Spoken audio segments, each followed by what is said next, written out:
Приветствую всех зрителей телеканала Якутия-24. С вами Марфирина Алексеева в программе News on Air. И сегодня мы с коллегами расскажем вам очень много интересной, актуальной информации, а именно о том, как правильно собирать грибы и какие вообще разновидности грибов существуют у нас в Якутии.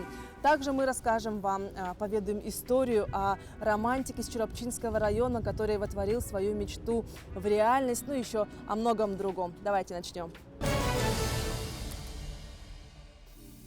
Якутский фильм «Рядовой Черин» набрал около 2 миллионов просмотров на YouTube. На YouTube-канале Watch Русское кино за 4 дня с момента публикации фильм посмотрели около 2 миллионов зрителей.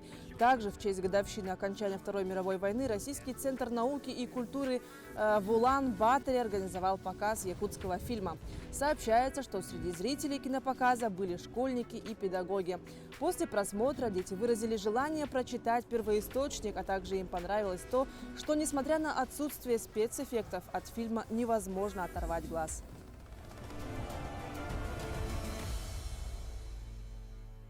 Шестидесятилетний пенсионер Иннокентий Новгородов из села Чурапчи совершил полет на дельтаплане. Это была его мечта детства. Иннокентий Новгородов с детства хотел связать свою жизнь с небом, но из-за проблем со зрением ему 3 раза было отказано в поступлении в летное училище. Свою мечту житель Чурапчи воплотил спустя многие годы. 4 года назад он впервые взлетел на дельтаплане. За все это время Новгородов совершил около 20 полетов. Одним из последних стал путь из Чурапчинского района до соседнего Татинского Улуса и обратно. Мужчина слетал в гости к брату. Расстояние примерно в 100 километров до пункта назначения было преодолено за 2 часа. Обратно уже быстрее за 1 час 40 минут. Средняя скорость дельталета достигает 50 километров в час. Неудержимый романтик Иннокентий Новгородов отмечает, когда он в небе ощущает себя свободным и абсолютно счастливым человеком.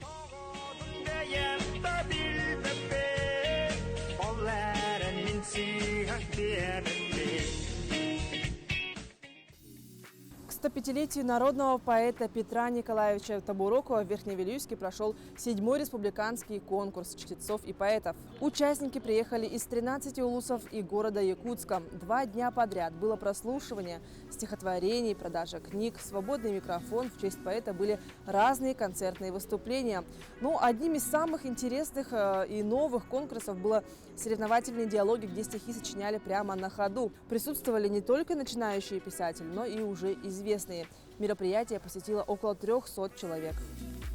Ну, я участвовал, да, и в качестве члена жюри, и председателем жюри. Даже вот в последнем конкурсе у нас вот приняли участие сами зрители.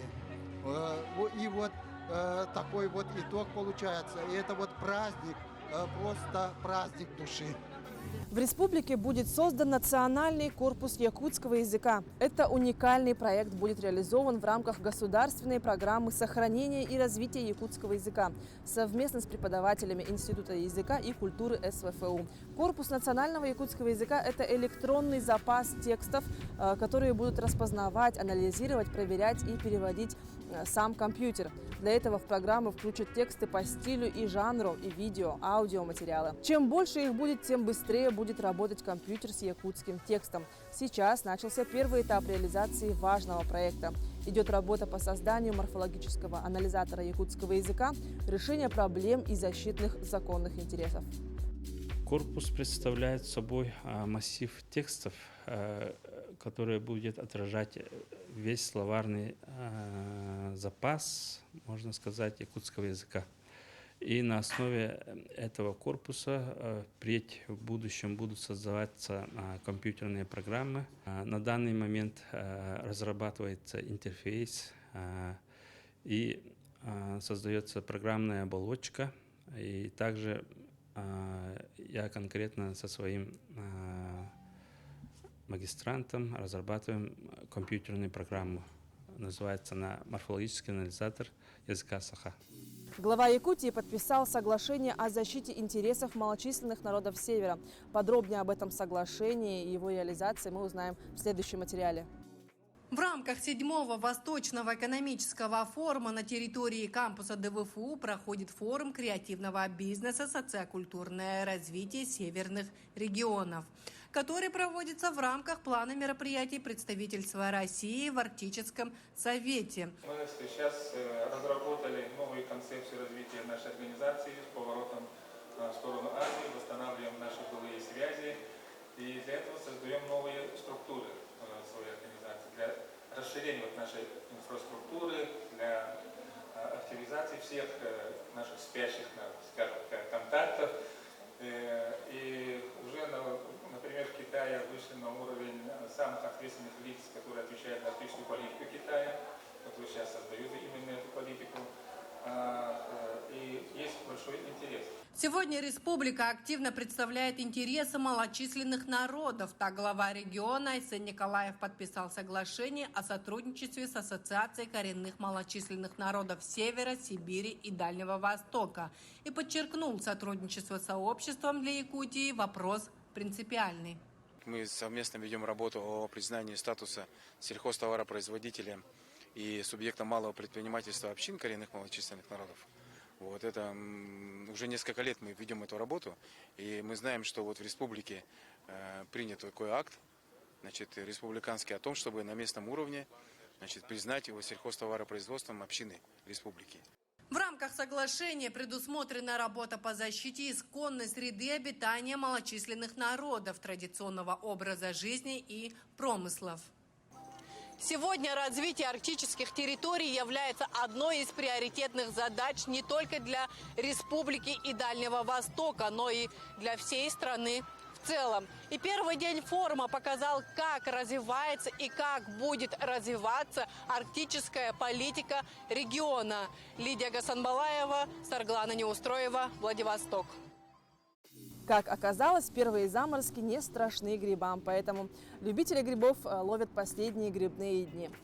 О том, грибной ли нынче год, о разновидностях грибов, а также о том, как правильно собирать грибы, узнавала моя коллега Катерина Винокурова. Что сегодня можно найти в лесах Якутии?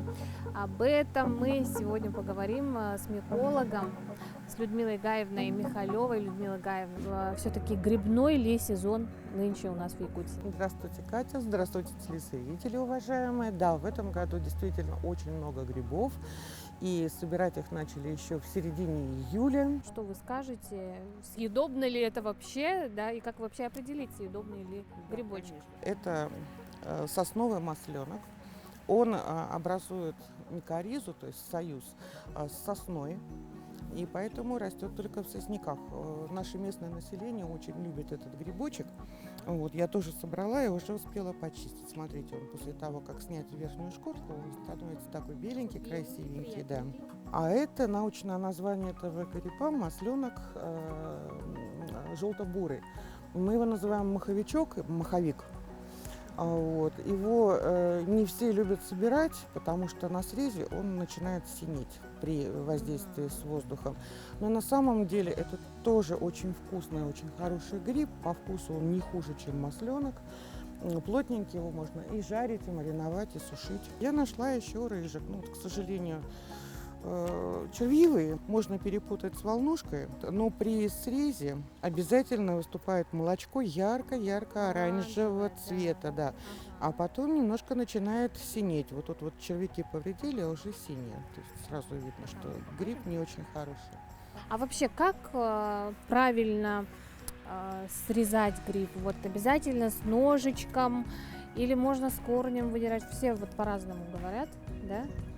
Или разницы никакой особой? Я думаю, что особой разницы нет. Если вы любите чистые грибы, то можно срезать.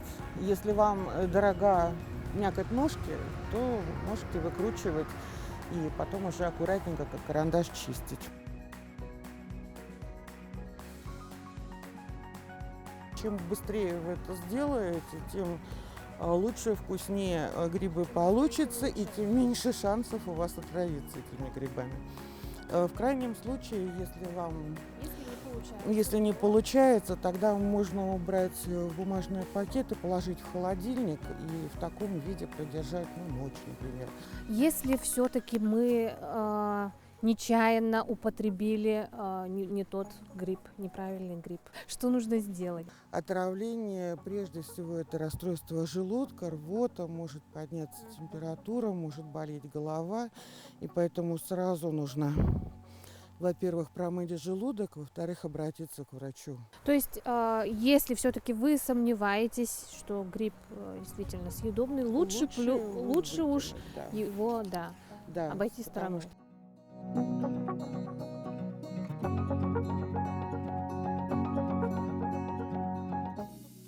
Ну что ж, а на этом наш выпуск подошел к концу. Смотрите News on Air по будням в 11 и 17 часов. До новых встреч в эфире!